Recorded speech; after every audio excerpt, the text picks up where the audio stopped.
Catus Maximus here. This time we're going to take a look inside the Logitech 715i. It actually uses Allen or hex fasteners, and they're metric 2.5 millimeter, but they're like really badly formed. 5/32 Allen wrench was a little too small. The next size up did not quite fit.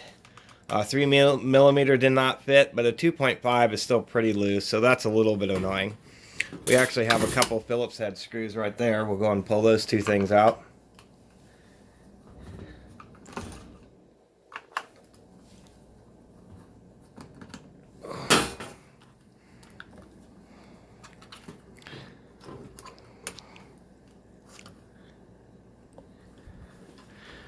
I gotta pop this cover off somehow. Alrighty, that cover actually had a couple of really healthy snaps. One of them broke off, unfortunately. You kind of lift it up and shift it downwards, and it's a little difficult.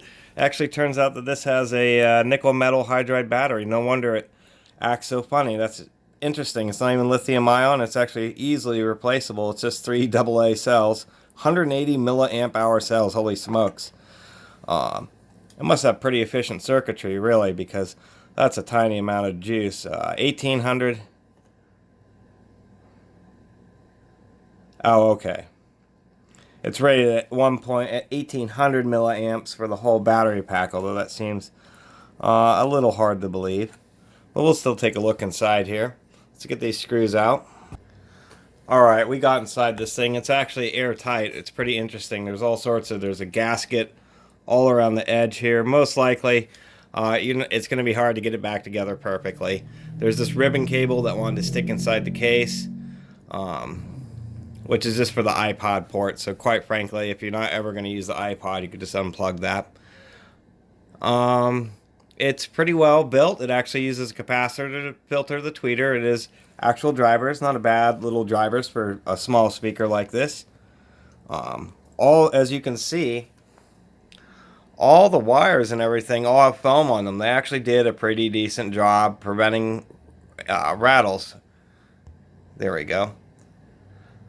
So there's and they put glue over some of the fasteners here. So I would have to destroy this board just to get it off. I did want to show down through the top here that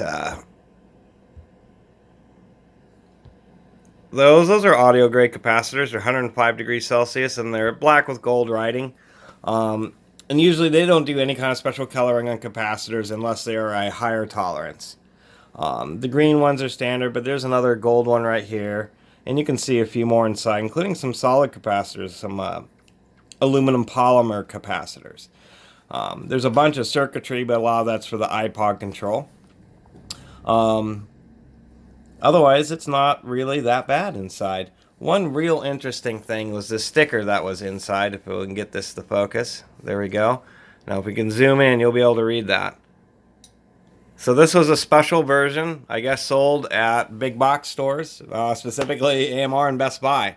I have no idea what on earth would make this a special version for Best Buy, but it is, and so I thought that was kind of interesting. So that way you can see inside it, and thanks for watching. Please subscribe. Catus Maximus out.